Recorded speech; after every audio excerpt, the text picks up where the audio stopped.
Assalamualaikum warahmatullahi wabarakatuh.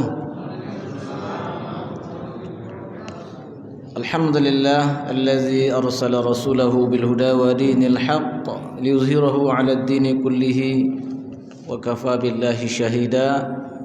Asyhadu an la ilaha illallah wahdahu la syarikalah wa asyhadu anna Muhammadan 'abduhu wa rasuluhu la nabiyya ba'da. Allahumma shalli wa sallim 'ala rasulikal karim Habibina al-Mustafa wal-Mujtaba Sayyidina Muhammadin wa ala alihi wa sahbihi wa man ittaba'a sunnatahu ila yaumil wa ba'd. Ya ayyuhallazina amanu taqullaha haqqa tuqatih wa la tamutunna illa wa antum muslimun. Bapak dan Ibu jemaah Masjid Al-Muhajirin yang dimuliakan Allah Subhanahu wa taala, kita lanjutkan kajian kita tentang akhir zaman, di mana bulan yang lalu kita telah membacakan sebuah hadis yang cukup panjang, tapi baru separuh. Hadis riwayat Imam Muslim dari sahabiah Fatimah binti Qais yang menceritakan bahwa ada seorang sahabat Rasulullah SAW yang sebelumnya beragama Nasrani, ditakdirkan oleh Allah bertemu dengan Dajjal di sebuah pulau terpencil setelah kapal yang mereka naiki terombang-ambing oleh gelombang selama sebulan. Kapal itu kiranya cukup besar karena awak kapalnya saja 30 orang laki-laki.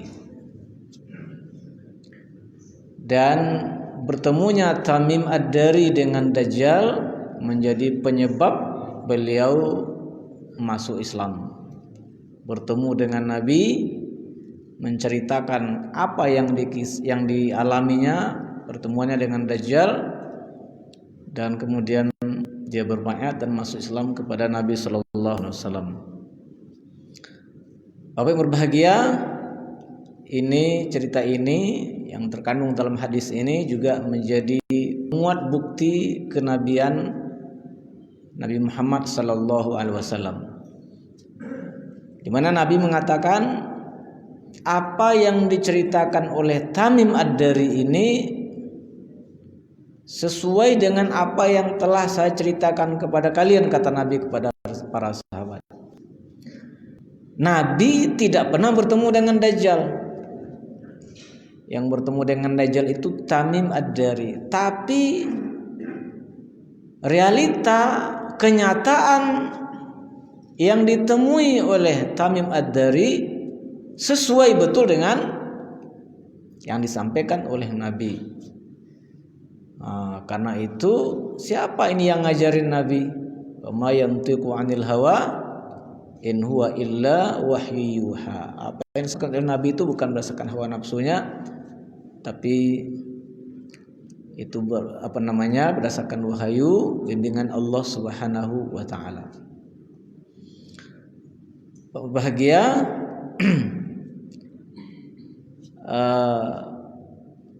dan banyak lagi hal lain yang ghaibiyat, hal-hal yang gaib yang disampaikan oleh Nabi kemudian itu terjadi. Jadi memang kata para ulama, hadis-hadis Nabi sallallahu alaihi wasallam tentang fitnah akhir zaman, tentang tanda-tanda kiamat, itu menyebabkan hadis itu terasa hidup pada diri seorang muslim, menguatkan keyakinannya kepada kerasulan Nabi Muhammad sallallahu alaihi wasallam. Walaupun Nabi meninggal 15 abad yang lalu, tetapi terasa hidup apa yang dibicarakan Nabi itu. Sebagiannya terasa betul sekarang. Mudah-mudahan kemudian dengan banyak berbicara tentang fitnah akhir zaman ini, semakin hidup sunnah Nabi itu di dalam diri kita. Salah satunya adalah sunnah Nabi terkait dengan aspek-aspek fitnah akhir ini. Berbahagia, karena itu mari kita lanjutkan hadis ini. Kemarin terakhir sampai kepada bahwa setelah terombang-ambing selama sebulan, terdamparlah Tamim Ad-Dari ini di sebuah pulau, dan di pulau itu di sore harinya mereka bertemu dengan seekor binatang namanya Jassasah. Setelah mereka kaget, wailak ma anti, celaka siapa kamu, ternyata Allah takdirkan binatang ini pandai berbicara. Dan dia kemudian menunjukkan Tamim Ad-Dari masuk akan tengah pulau ini, nanti akan ketemu sebuah bangunan. Bangunan itu ada seseorang yang ingin bertemu dan dapat memberitahu di kalian. Apa yang bahagia? Apa yang terjadi setelah Tamim Ad-Dari bertemu dengan seorang laki-laki yang di pulau itu, yaitu Dajjal. Faiza fihi a'zamu insanin wisaqan majmu'atun yadahu ila unuqihi ma baina rukbatayhi ila ka'bayhi bil hadid. Tiba-tiba mereka menemukan seorang manusia yang sangat besar fisiknya, tetapi diikat dengan sangat kuat. Bagaimana model ikatannya? Kedua tangannya itu terbelenggu ke lehernya, begini. Sementara antara dua lutut dan mata kakinya itu dipasung. Masya Allah. Seperti itu kondisinya. Kenapa tidak mati? Ini takdir Allah Subhanahu wa ta'ala. Ada beberapa orang nabi sekarang di langit, tak mati. Salah satunya akan turun nanti di akhir zaman, yaitu Nabi Isa alaihissalam. Kenapa enggak mati? Innama amruhu iza arada syai'an ay yaqula lahu kun fayakun. Tentu untuk tujuan dan hikmah tertentu. Apa yang berbahagia? Qulna wailak ma anta. Kata Tamim Ad-Dari, celaka nih, siapa kamu? Qala qad qudirtum ala khabari. Kalian ini, kata makhluk itu, sudah ditakdirkan untuk bisa memberikan berita kepada saya. Fa akhbirni ma antum. Beritahu saya siapa kalian ini. Jadi dia ditanya tidak menjawab, malah kemudian mengajukan pertanyaan. Qalu nahnu unasun minal Arab. Kami menjawab, kami ini manusia ini dari Arab. Rakibna fi safinatin bahriyatin fasadafna al-bahr. Hina ightalama fala'iba binal maut syahran. Ya. Kami katanya dari Arab, kami mengendarai sampan layar ini, maka kemudian kami terdampar di pulau ini. Pak berbahagia, lalu kami sebelumnya dipermainkan oleh gelombang selama 1 bulan, lalu kemudian baru terdampar ke pulau tersebut. Fajalasna fi aqrubiha fadakhalna jazirah. Pertama kami duduk-duduk ya di dekat pulau itu, lalu kemudian baru kami masuk. Falaqiyatna dabatun ahlab kasirus sya'ri la yudra ma qubulahu min duburihi. Setelah kami masuk, kami ditemui oleh seekor dabah, binatang yang sangat gemuk, banyak bulunya sampai kemudian hampir tidak diketahui mana depan mana belakangnya, min kasratis sya'ar, karena banyaknya bulu binatang itu. Faqulna wailak ma anti, kami berkata celaka siapa kamu? Faqala anal jassasa, binatang itu menjawab, saya adalah jassasa atau penunggu pulau ini. Qulna wa mal jassasa, kami berkata apa itu jassasa? Qala a'midu ila hadzal rajul fid dair fa innahu ila khabarikum bil asbab. Terus sajalah masuk. Jadi ada seorang laki-laki di rumah di pulau ini, di bangunan di pulau ini yang sangat merindukan kabar dari beliau. Fa aqbalna ilaika sira'an fazi'na minha wa lam na'man an takuna syaitana, maka kami cepat-cepat menemuimu ya, karena kami merasa jangan-jangan yang kami temui itu adalah setan. Faqala, maka Dajjal bertanya, akhbiruni an nakhli baisam, beritahu saya tentang kurma yang ada di kebun Baisan? Ini pertanyaan pertama. Pembagian nanti seluruh apa yang ditanyakan oleh Dajjal ini ternyata menjadi tanda-tanda bahwa dia akan keluar. Jadi Dajjal itu akan keluar banyak tandanya. Ada tanda kondisi umat, ada tanda pada alam. Ini yang ditanyakan ini adalah tanda-tanda yang ada pada alam. Yang pertama ternyata beritahu saya tentang kurma Baisan. Baisan ini dahulunya adalah daerah menjadi wilayah Palestina. Tapi kemudian tahun 48 itu dirampas oleh Israel, lalu penduduknya itu diusir.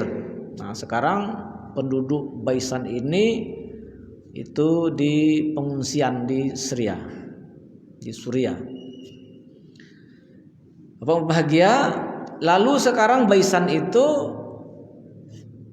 terbagi dua. Diceritakan oleh mantan mufti Mesir Syekh Ali Jum'ah, dia mendapatkan sebuah landscape atau apa itu. Ternyata Israel di sebagian Baisan ini membangun kota namanya New Baisan. Jadi ada New York di Amerika, ada New Baisan di Israel. Dahulu sekali lagi adalah tanah Palestina. Nah, di Baisan ini dahulunya terdapat kurma dengan kualitas terbaik sedunia. Ya, sangat terkenal. Nah, sekarang separuhnya itu jadi kota namanya New Baisan, separuhnya lagi itu kota tua yang ditinggalkan oleh penduduknya. Nah, disitulah kurma-kurma itu. Di sebagian di internet kita bisa melihat ada kurma-kurma yang sudah merunduk seperti ini, tidak berbuah lagi. Wallahu a'lam bishawab. Tapi yang jelas ditanyakan itu oleh Dajjal kepada Tamim Ad-Dari. Gimana itu kurma Baisan itu? Apa berbahagia? Qulna an ayyashaniha tastakhbir. Kami menjawab, apanya yang kamu ingin tahu? Qala as'alukum an nakhliha hal yusmir. Berkata Dajjal, saya bertanya tentang kurmanya yang ada di situ, apakah masih berbuah? Qulna na'am. Kami menjawab, iya masih berbuah. Qala amma innahu yushiku alla tusmir. Nanti katanya tak lama lagi itu dia berhenti berbuah. Maka salah satu tanda di alam akan keluarnya Dajjal adalah manakala kurma yang ada di Baisan itu berhenti berbuah, yang sekarang itu sudah terjadi, baik secara total ataupun sebagian, karena sebagian dijadikan kota dan sebagian kemudian menjadi daerah tinggal dengan puing-puing bekas bangunan-bangunan lama. Saya pernah baca Baisan ini mungkin adalah daerah peradaban manusia tertua. Allah a'lam bishawab. Itulah kejamnya Israel, dirampas, penduduknya diusir. Apa berbahagia? Kemudian bertanya lagi Dajjal. Qala akhbiruni an buhairati at-Tibriyah. Beritahu saya tentang Danau Tiberias. Danau Tiberias yang dahulu juga wilayah Palestina, lalu dirampas oleh Israel. Danau Tiberias ini airnya menjadi sumber air tawar terbesar untuk Israel sekarang ini, untuk minum dan untuk pertanian. Jenderal-jenderalnya itu banyak membangun villa-villa, hotel-hotel di pinggirnya karena sangat indah danau itu. Berbahagia Urdun yang sebenarnya air danau itu dari negara ini, bahkan kemudian harus membayar kepada Israel untuk mendapatkan airnya. Luar biasa. Nah, itu ditanyakan oleh Dajjal, gimana dengan Danau Tiberias? Nah, Kata Tamim Ad-Dari an Aisyah niha tastakbir, apanya yang kamu tanyakan? Qala hal fiha ma, apakah masih ada airnya? Qalu hiya kasiratul ma, mereka menjawab, ya masih banyak airnya. Masih banyak airnya Danau Tiberias itu. Qala ama inna ma aha yushiku ayazhab. Nah, nanti katanya tak lama lagi airnya akan pergi, akan menghilang. Nah, berbahagia beberapa dekade terakhir memang air Danau Tiberias itu menunjukkan pengurangan yang sangat drastis, bahkan mengkhawatirkan pemerintahan Israel, karena itu sumber air utamanya itu yang kemudian yang sangat kurang, kemudian juga sudah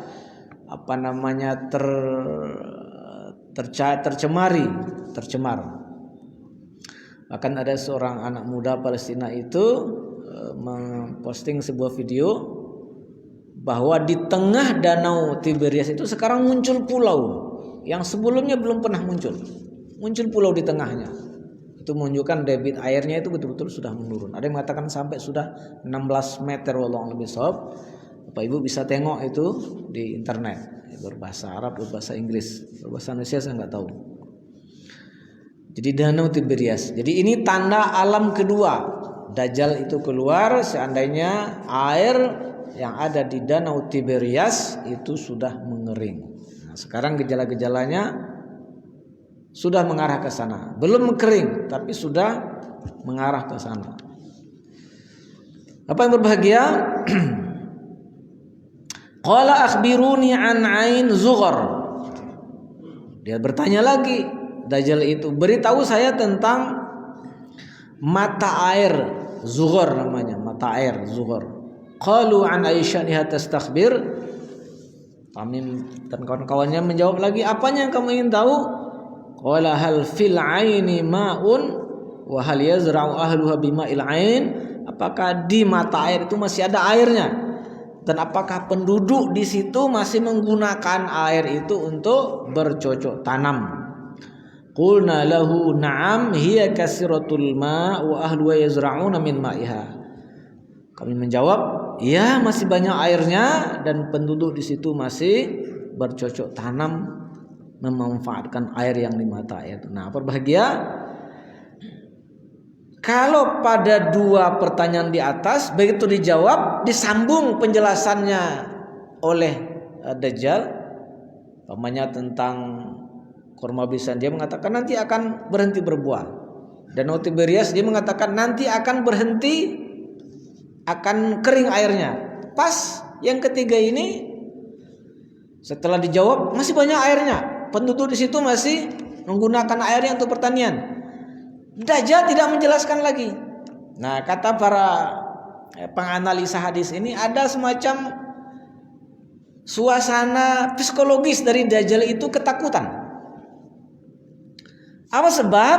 Nah, karena ternyata ya di dekat itu nanti dia terbunuh oleh Nabi Isa alaihissalam, dan kemudian pasukan yang bersama Al-Mahdi yang akan menghabisi 70.000 Yahudi Bani Asbahan pengikut Dajjal itu akan datang dari arah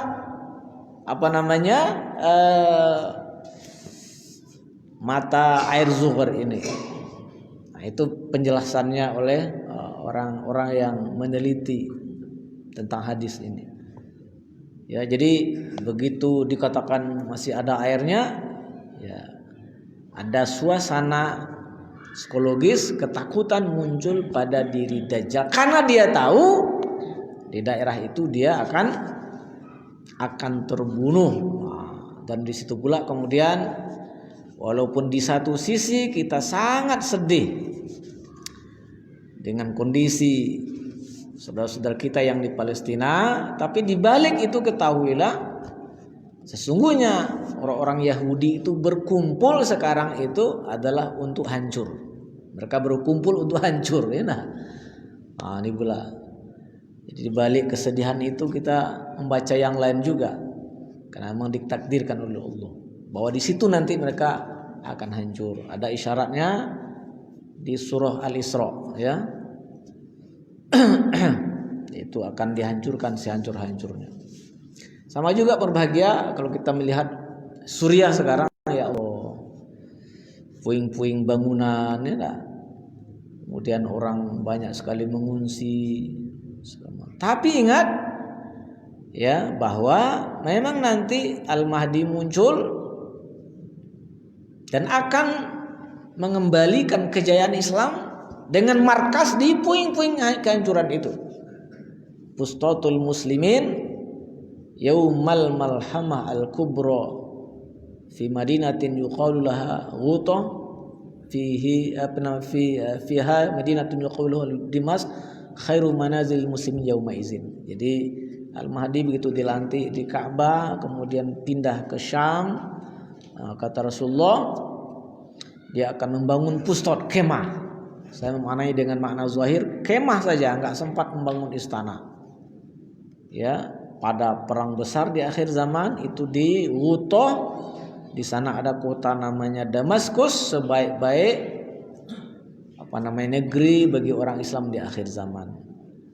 Berbahagia, maka penderitaan yang dialami luar biasa oleh penduduk Syria itu akan menempa mereka. Nah, nanti ujung-ujungnya akan muncul generasi terbaik, pemuda-pemuda terbaik yang kuat fisiknya, kuat imannya, kuat ruhiyahnya, yang akan mempersamai Al-Mahdi alaihissalam. Saya kira seperti itu membacanya. Jadi di balik kesedihan itu ada busyro, ada kabar gembira di balik itu. Kalau enggak kita mungkin larut dengan kesedihan aja. Kita tengok Palestina setiap hari, kita tengok Syria, Palestina, kita tengok, masya Allah ya nak. Di umat Islam itu lebih dari 1000 madrasah. Boleh katanya. Ya, tidak berhenti. Sebelumnya Kashmir dicabut otonomi khususnya oleh India. Ya Allah. Nah, tapi ingat bahagia memang Al-Mahdi itu kalau muncul saat dizalimi di mana-mana. Khair. Kita lanjut berbahagia. Lalu kemudian qala akhbiruni an nabiyil ummiyin ma fa'al, beritahu saya tentang nabi yang diutus oleh Allah kepada kaum yang ummi, apa yang dilakukannya. Qalu qad kharaja min Makkah wa nazala Yasrib.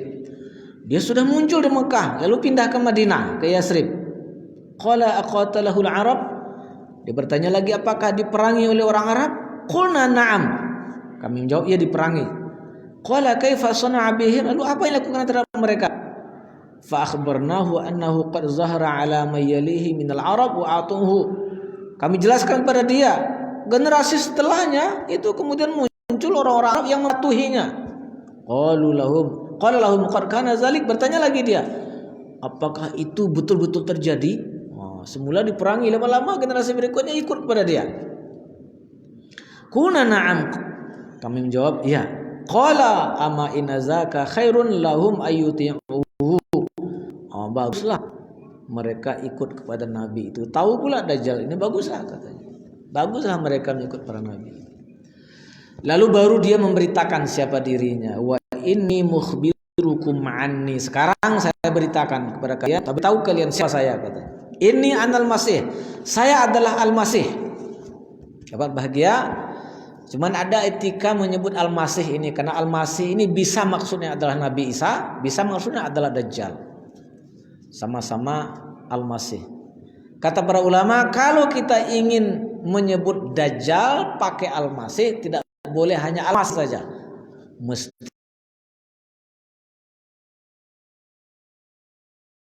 kalau untuk menyebut Nabi Isa boleh Al-Masih saja. Al-Masih ibnu Maryam boleh. Tapi kalau Dajjal tidak boleh, mesti Al-Masihud Dajjal atau Dajjal. Itu etika menyebutnya. Dia memang menggunakan saya Al-Masih katanya.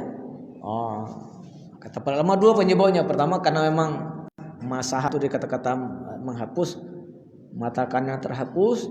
Kedua, masa juga artinya mengembara, karena dia akan mengembara di seluruh permukaan bumi selama 40 hari. Apa yang berbahagia? Ana Anal masih wa inni ushiku ayuzana li fil khuruj. Tak lama lagi katanya saya diizinkan untuk keluar dari sini. Jadi nanti akan ada kejadian membuat dia marah, berontak, terlepas. Itu dia. Tapi setelah semua tanda-tanda itu sudah terjadi. Fa akhruju fa asiru fil ardi fala ad'u qaryatan illa habattuha fi 40 laylatan ghaira Makkah wa Thayyibah fahuma muharramatani alayya kiltahuma. Saya akan keluar dan akan berjalan di permukaan bumi, tidak akan saat ada satu kampung pun kecuali saya akan melewatinya selama 40 hari. Yang tidak bisa saya masuk itu Mekah dan Thayyibah. Thayyibah itu maksudnya Madinah. Dua kota ini haram bagi saya untuk masukinya.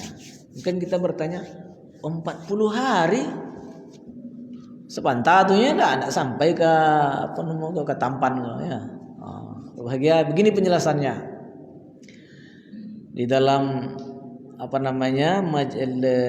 Mawsu'atun fil Fitan wal Malahim wa Ihtisa'ah, ensiklopedi kiamat dan tanda-tanda kiamat, ditulis oleh ulama Palestina. Beliau menjelaskan begini. Jadi sebelum Dajjal keluar itu terjadi dukhon, asap selama minimal setahun. Asap itu penyebabnya adalah meteor, benda langit yang jatuh yang menimpa bumi. Kemarin kan itu di Kalimantan atau apa itu, tapi nggak sampai jatuh ke tanah, masih ditangkis dihancurkan oleh atmosfer. Kalimantan apa Sulawesi ada yang baca? Nah, jadi analisa ulama ini penyebab dukhon itu adalah gesekan benda langit yang jatuh ke bumi lalu dihadang oleh atmosfer. Wa iyyarau qisfam minas sama'i saqita yaquluna sahabun markum. Memang ada isyaratnya dalam Quran. Wa iyyarau qisfam minas sama'.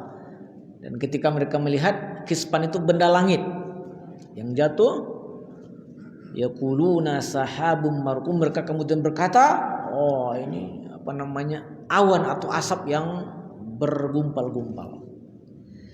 Nah, begitu menghantam bumi, maka kemudian bumi ini tidak stabil perputarannya. Pertama dia akan sangat kencang, lalu kemudian akan melambat. Nah, dan mungkin kata beliau, ketika Dajjal itu keluar, bumi ini pada puncak melambatnya perputarannya itu. Nah, makanya 40 hari itu dijelaskan oleh Nabi, yaumun kasana, wa yaumun kasyahr, wa yaumun kajum'ah, wa yaumun kasairi ayyamikum. Hari pertamanya sama dengan setahun. Hari pertamanya sama dengan setahun. Hari keduanya sama dengan sebulan. Hari ketiganya sama dengan Jumat ke Jumat, sama dengan seminggu. Hari keempat sampai seterusnya baru normal seperti hari biasa. Maka dihitung-hitung Dajjal itu akan berjalannya nanti lebih kurang setahun, 2 bulan, sekian hari waktu normal kita. Dan itu ada isyarat dalam hadisnya. Ditanya Nabi oleh para sahabat, bagaimana cara sholat kami ketika umat ini nanti bertemu dengan satu hari yang lamanya setahun? Gimana caranya? Ini menunjukkan bahwa itu bukan kias, tetapi betul-betul terjadi nantinya satu harinya itu setahun. Bayangkan. Jadi siangnya setengah tahun, malamnya setengah tahun. Masya Allah. Maka kata Nabi, perkirakan saja.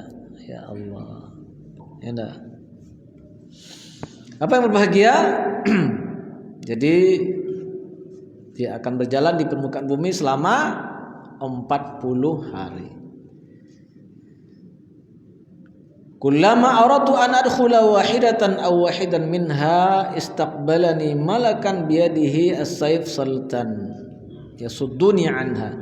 setiap saya ingin masuk ke dua kota ini, ke salah satu kota ini, Makkah dan Madinah, saya dihadang oleh malaikat dengan pedang terhunus yang akan menghalangi saya.